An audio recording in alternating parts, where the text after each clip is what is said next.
por encima de todo, cuando haces una apreciación muy exhaustiva de la conducta del ser humano sobre el planeta, sea, insisto, en el Extremo Oriente, como en el Cercano Oriente, como en Europa, como en los diferentes continentes americanos, el ser humano siempre se ha caracterizado porque busca respuestas. En según qué ámbito, desde un punto de vista más intelectual y teórico, como en las escuelas clásicas, el amor a la verdad, que es como traducimos el término filosofía en Grecia, ¿no? En otras características o en otros aspectos, pues englobados dentro de aspectos más de contenido más religioso, de contenido más esotérico, más espiritual, etc., ¿no? Pero ese es un elemento común, el elemento común denominador. Entonces podríamos decir que en estas culturas siempre se ha barajado dos aspectos, que es las personas que están buscando respuestas en el mundo que les rodea, es decir, estoy introducido en la vida, es el mundo que me rodea, la vida tiene unas exigencias de muy básicas en el terreno de lo económico, el poder comer, el tener acceso a un lugar donde dormir, una casa, a un mínimo de sanidad, etc. Y en un terreno más espiritual, pues el contacto con creencias, con teorías, con puntos de vista, con libros revelados, con religiones, que me explican cómo debo de comportarme y de alguna forma el premio que obtendré si sigo estas normas de conducta. Por lo tanto, de alguna forma podríamos decir que mucha información que aparece en las religiones es un carácter marcado ético, porque explican formas de vivir, qué es correcto, qué es incorrecto, etcétera, etcétera, ¿no? A lo mejor esto a veces es un poco infantil, este juego entre que hay una conducta adecuada, un castigo si no la sigues, un premio si la sigues, etcétera, etcétera, ¿no? Pero sí es cierto que toda persona que busca porque nota a faltar algo. Hay un vacío que el mundo material puramente de los objetos pues no le llena. A lo mejor en su búsqueda no es consciente de que está buscando algo que podríamos llamar trascendente y piensa que su miedo, su inseguridad es porque le falta más situaciones económicas positivas, más aspectos en esto, en lo otro. Claro, en función del momento en que uno está viviendo, si se ha quedado sin pareja, piensa que la razón de la naturaleza de su inquietud es que no tiene pareja. No sé si se acuerda que a lo mejor cuando tenía pareja también había inquietud. O si te dictaminan una enfermedad muy grave, piensas que la razón de tu enfermedad, de tu malestar, es porque te han diagnosticado esta enfermedad. Tampoco a lo mejor te acuerdas cuando eras una persona perfectamente sana, pues tenías también inquietud. Lo que es cierto es que la mente humana es inquieta. El ser humano busca y a lo mejor lo que busca, sin que sea consciente, es una forma de aquietamiento, de quietud, de paz o de tranquilidad, ¿no? Si hablas con personas mayores, longevas, ¿no?, por encima de los 80 años, y les preguntas tú qué buscas en estos momentos de tu vida, la mayoría de la gente te dice tranquilidad y paz. Pocas personas de 80 años te habla de unos logros muy concretos y específicos. Quieren tranquilidad y quieren paz. Que entiendo que es una forma de decir, mi vida ha sido muy intranquila y con poca paz, o a lo mejor ahora todavía me despierto con intranquilidad y sin paz. Yo tenía una abuela aragonesa por parte de madre que me decía, hijo mío, esta persona, cuando hablábamos de personas con conductas, situaciones en el colegio y cosas de este tipo, niños con los que te discutías y mi abuela siempre decía, esta persona dormirá mal o no dormirá. Mi abuela siempre hacía una asociación entre la conducta correcta, una conducta ética específica y determinada, y el sentirte bien contigo mismo o no sentirte bien contigo mismo, ¿no? Para ella era una mujer simple y la visión de lo correcto y de lo ético obviamente era lo que marcaban los cánones clásicos religiosos de nuestra cultura, ¿no? Nosotros somos más complicados, ¿no? Pero es cierto que a veces cuando estamos inquietos, cuando no tenemos suficiente paz con nosotros mismos, a lo mejor deberíamos de observar hasta qué punto somos fieles a nuestra propia ética personal, si es que la hemos tenido o desarrollado, o hasta qué medida estamos en paz con nosotros mismos. Desde un punto de vista psicoterapéutico, lo que la gente llama ansiedad, trastornos de depresión, nerviosismo, etcétera, etcétera, muchas veces no es más que no estar en paz con uno mismo. Pero cuando hablas con las personas para descubrir por qué no están en paz consigo mismo, y por lo tanto viven constantemente, consciente o inconscientemente, con un sentimiento de culpa o de intranquilidad, etcétera, etcétera, descubres la mayoría de las veces que la persona ha reflexionado poco sobre su propia conducta ética o moral, o sabe poco hasta qué punto no está en paz consigo mismo, sabe poco las razones por las cuales no está en paz con uno mismo. A veces hay cosas tan básicas como que la naturaleza, la vida en el ser humano le plantea una serie de exigencias vitales, ¿no?, que más o menos todo el mundo intenta solventar como puede. Pero muchas veces en el intento de solventar las demandas que la vida produce en cada ser humano a nivel de lo afectivo, de lo sexual, de lo económico, de lo intelectual, de lo que sea, la persona se ha visto inmersa en conductas que luego, cuando las ha comparado o no con cosas aprendidas de ética religiosa o de moral religiosa, de religión hemos de hablar de moral, no de ética, descubre que están muy enfrentadas. Sí, la paradoja, desde un ámbito meditativo, acordaos que definimos meditación como el arte de aquietar la mente, es que la gente es más o menos consciente de que su mente está inquieta, pero pocas veces es consciente de la razón de su inquietud.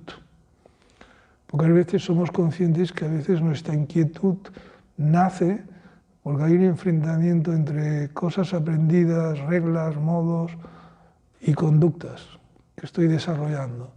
Y la persona se encuentra sorprendentemente haciendo cosas o habiendo hecho cosas que a lo mejor están ampliamente enfrentadas con su conducta.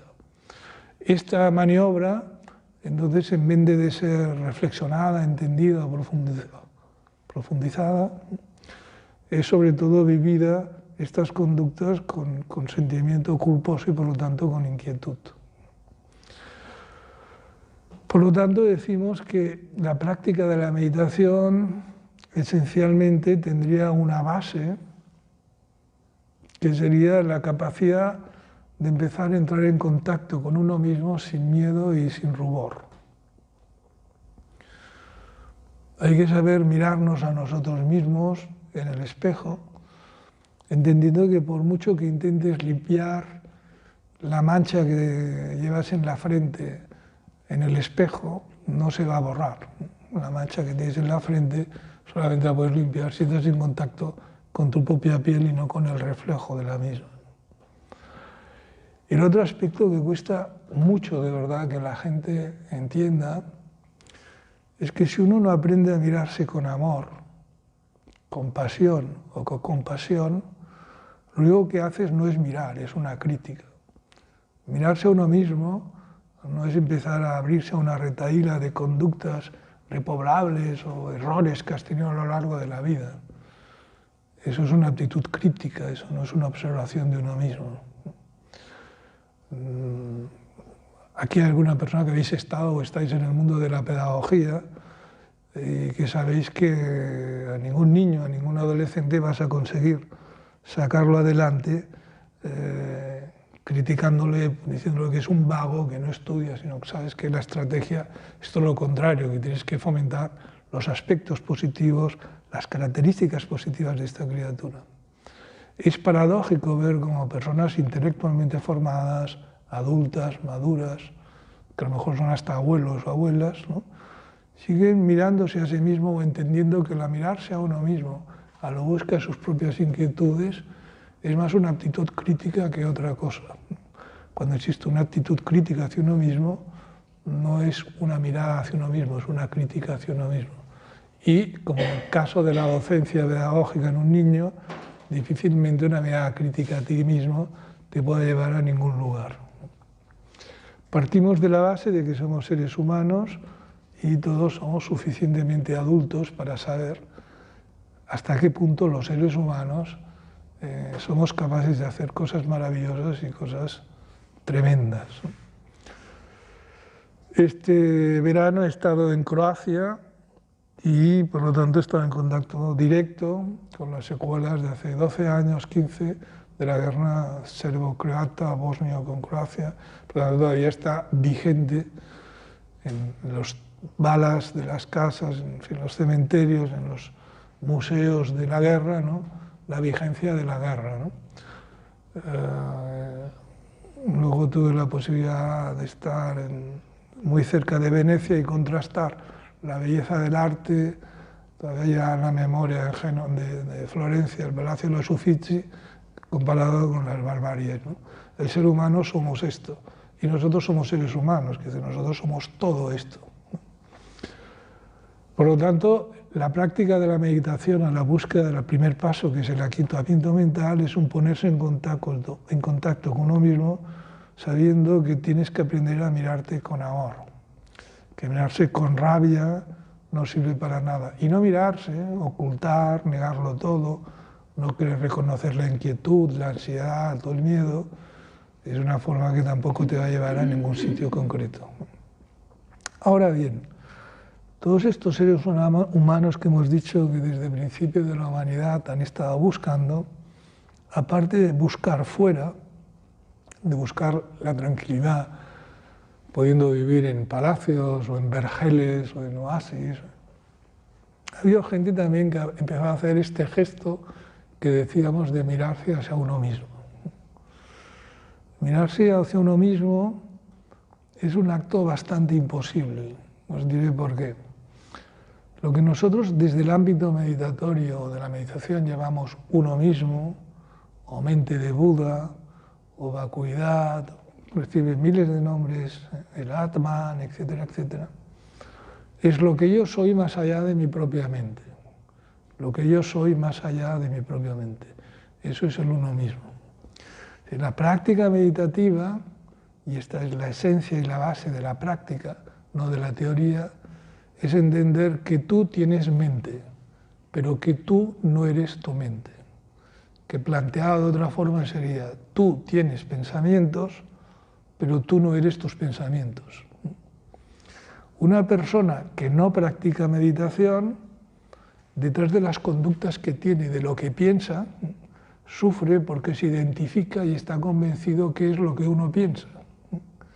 Pero quien practica meditación y va quietando su mente a espacios de tiempo más o menos largos o cortos, ¿no?, descubre que más allá de lo que estoy pensando, de la imagen o de la idea que tengo de mí mismo,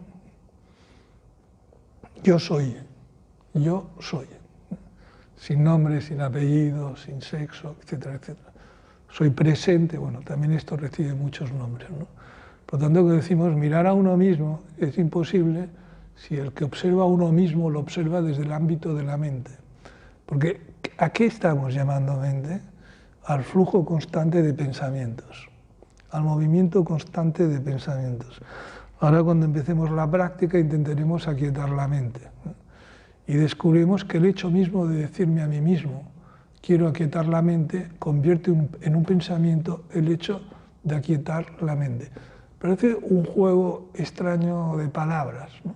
Algo así como uno puede estar excesivamente apegado al desapego, ¿no? O la única libertad que tengo es darme cuenta que no soy libre. Es decir, esto que parecen juegos de palabras, pero que en realidad va más allá que el propio juego de la palabra, ¿no? Por lo tanto, es esencial entender que quien intenta aquietar la mente se intenta colocar en un estado diferente a lo que nosotros llamamos normalmente el estado de la mente. Para esto, para conseguirme colocar, vivirme a mí mismo, no dentro del flujo constante, no identificándome con lo que pienso, sino viviendo lo que realmente soy, el primer paso es aquietar la propia mente. Porque cuanto más ruido hacen los pensamientos, cuanto más nervioso estoy, cuanto más inquieto estoy, cuanto más preocupado estoy, más difícil es que pueda darme cuenta de lo que soy detrás. Hay muchas explicaciones clásicas sobre esto, muchos ejemplos que no sé si son oportunos o inoportunos, ¿no? Pero yo a mi maestro le había oído muchas veces decir: tú eres la pantalla en blanco, y en la pantalla en blanco se está proyectando una película. Entonces, aparte de ver la película, date cuenta que la película es posible porque detrás está la pantalla en blanco. Tienes que colocarte en la pantalla en blanco. Marginalmente que la película proyecte películas de miedo, de tristeza, de alegría, de lo que sea, tú eres la pantalla en blanco. Esta pantalla en blanco sería este sí mismo, esta pantalla en blanco es yo soy. También le llamamos soham, aham, homso. La mente, de todo esto que estamos hablando ahora o que estás escuchando, fabrica ideas. Desde que el primer gran error que vas a tener cuando ahora intentemos aquietar la mente es desde la mente intentar aquietar la mente. Es una estrategia que nunca ha funcionado a nadie. Desde la mente, haciendo un gran esfuerzo para aquietar tu propia mente, conseguirás segundos, breves espacios de tiempo de aquietamiento de tu mente. Pero la mente no puede aquietar a la mente. ¿Por qué? Porque la mente es movimiento. La comparamos a un río que constantemente está pasando. Entonces el río, el flujo del agua es el río.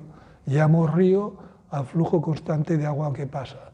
Llamo mente al flujo constante de pensamientos que pasan, ¿no? Pero desde el propio interior del río yo no puedo detener el cauce del río. Estas estrategias que utilizamos para aquietar la mente es lo que se llaman las técnicas de meditación, que son muy variopintas, muy diversas, unas más creativas, otras menos, unas que utilizan más hechos de tipo neurológicos, estrategias, el parasimpático, la respiración, otras visualizaciones. En realidad se tendría que intentar diseñar bastante individualmente a cada persona cuál sería su práctica, dada que, aunque la naturaleza de la mente de todos es común, el nivel o el estado de alteración de nuestra mente va a ser diferente en función del momento existencial que en este momento estoy pasando, o inclusive algo tan cotidiano como la carga hormonal que tenga en estos momentos. Si eres una mujer que antes de la menstruación tiendes a estar alterada o triste, pues ya sabes que las hormonas influyen mucho. Sí. Es decir, hay muchos factores que nos afectan, ¿no? Por lo tanto, todos estos aspectos los tenemos que tener en cuenta. ¿Qué es lo interesante? Yo me decidí, y creo que ha quedado grabado en estas cosas que Martí graba y que luego cuelga, ¿no? Para explicar la experiencia aquella vital que tuve, que se me paró el corazón, ¿no? Y por lo tanto, una vez el corazón estaba parado y estaba físicamente muerto, porque el corazón se separó, la sangre dejó de circular al cerebro, etcétera, etcétera. Y entonces, en aquel momento, ¿qué ocurrió? Pues que yo estaba viendo mi propio cuerpo físico y toda la gente que estaba a mi alrededor desde fuera de mi cuerpo físico. Esto, ¿por qué me he decidido a explicarlo cuando es algo tan íntimo, tan personal, etcétera, etcétera? Porque a mí me gustaría tener sobre ti un poder de convicción, casi una disciplina de estas casi de partido, ¿no? Y que te pudiera, que mis palabras te las creyeras hasta un nivel increíble, ¿no? Ser tu gurú hasta el punto que bajo ningún aspecto las palabras del gurú se puedan poner en duda, ¿no? Y en esta circunstancia te diría o te digo solamente una cosa. No te pido nada, solo te digo una cosa. Tú no eres tu cuerpo. Tú no eres tu cuerpo. Luego tú no eres tu mente. Y no tengo pretensión de decirte entonces qué es lo que eres, lo tienes que descubrir tú. Ahora, llevo muchos años diciendo esto y no sé hasta qué punto, me parece que con bastante escaso éxito. La gente vive tan identificada con su cuerpo, su día a día, su presente, sus necesidades, sus miedos, las enfermedades, el dinero, y parece que todo esté directamente relacionado a intentar salvar la piel, nuestros sentimientos con un mínimo de dignidad. Pero lo que yo te estoy afirmando es que ese drama de tu existencia y de tu vida, ese drama que representamos con las guerras bosno-croatas, herzegovinas o con los Uffizi, el Palazzo Uffizi en Firenze, ¿no? Es un constructo puramente de la mente. Tú no eres eso. Desde que el curso meditativo lo iniciamos algo así como una especie de reto personal, que es experimentar si realmente yo soy mi cuerpo físico o no lo soy. Experimentarlo. Yo te pido que te lo creas. Yo te pido que me creas. Insisto, creo que tengo escaso éxito. Pero, en último caso, no te sirve solamente que te lo creas. Por mucho que te creas que existe el mar, lo mejor que puedes hacer es ver y descubrir por tú mismo el mar. Es lo único que transforma. Ahora, el punto de partida, tú no eres tu cuerpo físico, es importante. Cuando un día me hablaban con gente de aquí, porque incluso había escrito un libro sobre esta experiencia que viví y todas estas cosas, descubrí que la gente se cree mucho más. Dices, mira, yo por una serie de razones hice 5 infartos de miocardio, en el último fibrilé, el corazón se paró y allí se acabó todo. Entonces, enseguida, pues la gente te pregunta, ¿viste el túnel con la luz? Y todas las cosas que describe Elizabeth Kubler-Ross y todas estas cosas. Y a mí lo que me interesa explicar es que era una experiencia que también teníamos por otro tipo de práctica, pero la gente se la cree mucho más así. Si dices, es que a mí me pasó después de un infarto. No, yo lo que comprobé es que estaba viendo y estaba escuchando sin oídos y sin ojos. Primero porque estaba 2 metros por encima de mi cuerpo físico viéndolo todo, y 2 porque los ojos estaban cerrados y el corazón estaba parado, por lo tanto las funciones de los sentidos ya se habían acabado. Cuando explico esto, lo explico para que la gente de alguna forma se crea un poco más, tú no eres tu cuerpo físico, tú no eres tu mente. ¿En qué aspecto esto está vinculado en el ámbito de la práctica meditativa? Porque tú crees que estás viva y que eres tu cuerpo y que eres tu mente y que eres tus pensamientos, que eres tus ideas, tu genialidad intelectual, tu capacidad de síntesis, o crees que es el momento difícil que estás pasando, crees que eres todo esto. Yo lo creí durante mucho tiempo también, ¿no? Porque es lo que nos han enseñado, o nunca nadie nos ha enseñado otra cosa. Esto ya no te pido que te lo creas, con que te creas que tú no eres tu cuerpo, tengo bastante como punto de partida. Pero si me lo permites, te pediré que te creas otra cosa más, ¿no? Es inaudito comprobar cuando la mente se tranquiliza y yo me desconecto de lo que creo ser, con qué intensidad y con qué fuerza aparece lo que realmente soy, esto que llamamos el yo mismo.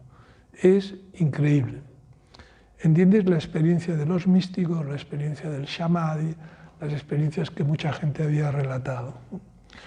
Y toda la problemática existencial y psicológica que estás viviendo cuando estás identificado con el ámbito de tu cuerpo y de tu mente, súbitamente desaparece para vivir lo que realmente eres. Es decir, tú no solamente no eres tu cuerpo, sino que eres una realidad insospechada, eres la realidad. Insisto, aquí ya no puedo meter el ejemplo de cuando se me paró el corazón, porque ya lo he usado con el otro, ¿no? Pero eso es exactamente así. ¿Dónde radica la dificultad? Uno, en que vivimos bajo un mundo de creencias y todo el mundo considera que sus creencias son las correctas. Seguramente todas las creencias son correctas, aunque sean contrarias, pero son meras creencias.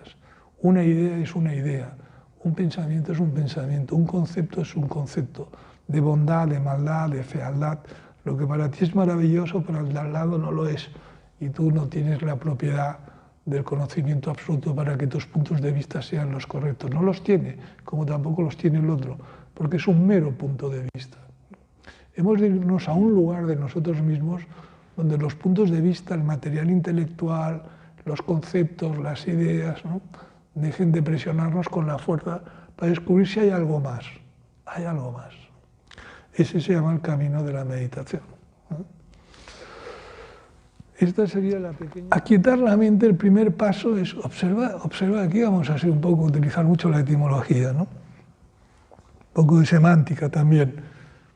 Inquietud, ¿no? La palabra in es la partícula negativa, ¿no? En sánscrito también se utiliza, y en algunos idiomas también, como un elemento de negación, ¿no?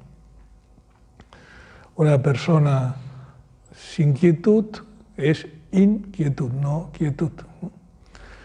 Entonces, el primer reconocimiento de la inquietud, una mente inquieta, es una mente que tiene un movimiento constante. Esto no es bueno ni es malo. La naturaleza de la mente es movimiento. Si la mente fuera estática, como mente estaría muerta. Ahora bien, de una forma más o menos pedagógica, decimos que la inquietud la comparamos con un río. Entonces, la inquietud puede ser como un pequeño torrente de montaña que baja con poca fuerza y con poca velocidad. La inquietud puede ser como una gran catarata que está vertiendo enormes cantidades de agua sobre el río, o puede ser como un remanso, ¿no? A veces nuestra inquietud, nuestra mente es como un torrente, a veces nuestra mente es como un río, otras como un remanso. Sabemos que la mente, utilizando ejemplos así orientales, es como un caballo, ¿no? Esto quiere decir que si yo tengo un caballo entero y sano y lo meto dentro de la cuadra que es muy estrecha, el caballo se vuelve especialmente inquieto y empieza a dar coces, quiere de todas formas salir.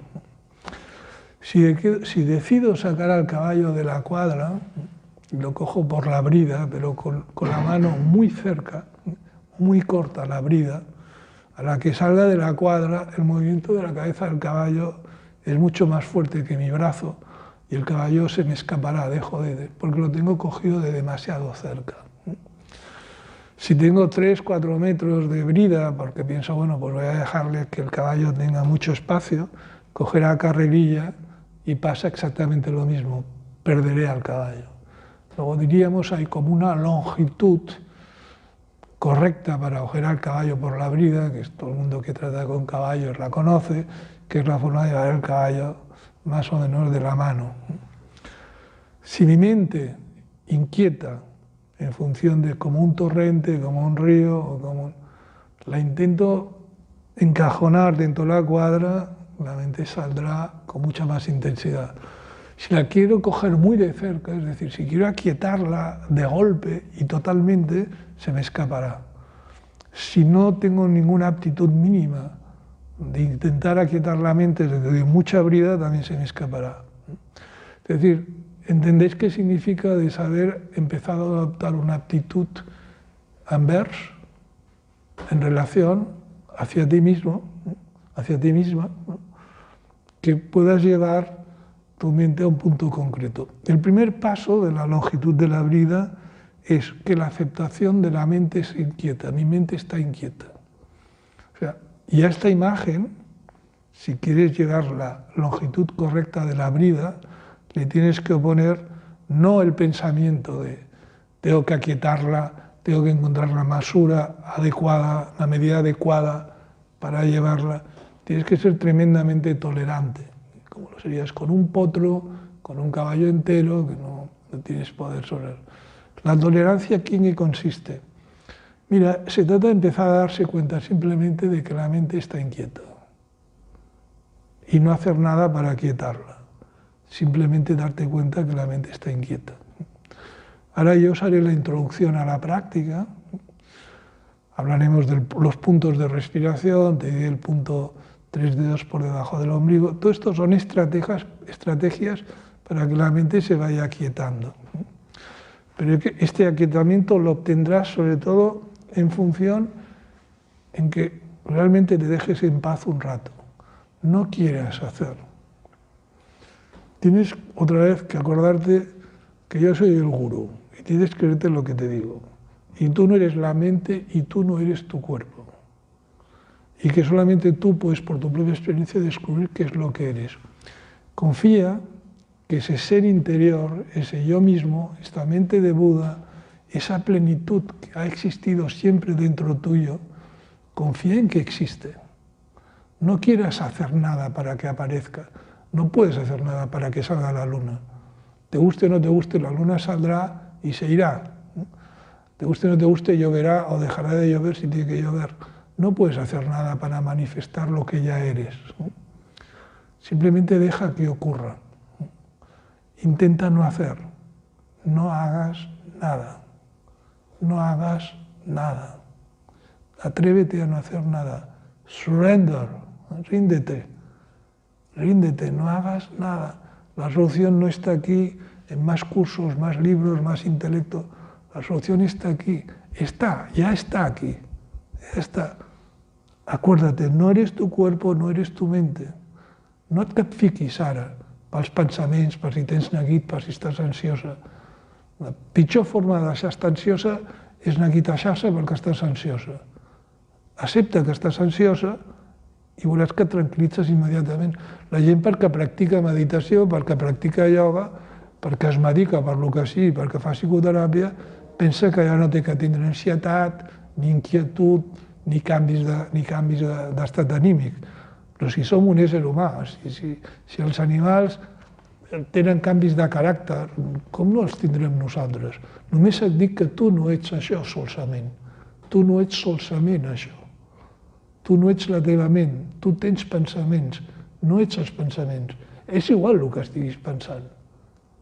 Oblida't del que estiguis pensant, no és important, l'important és el que realment ets. Bueno, me he vuelto a ir al catalán. Però clar, hi ha coses que com sou catalans i té molt més èmfasis, si les penses en català les dius en català, no? Insisteixo a agrair-vos de nou que hàgiu vingut, anem a la pràctica. Recordeu-vos que dimecres proper no hi serem perquè és festa, però sí a l'altre. I anirem parlant de tot això.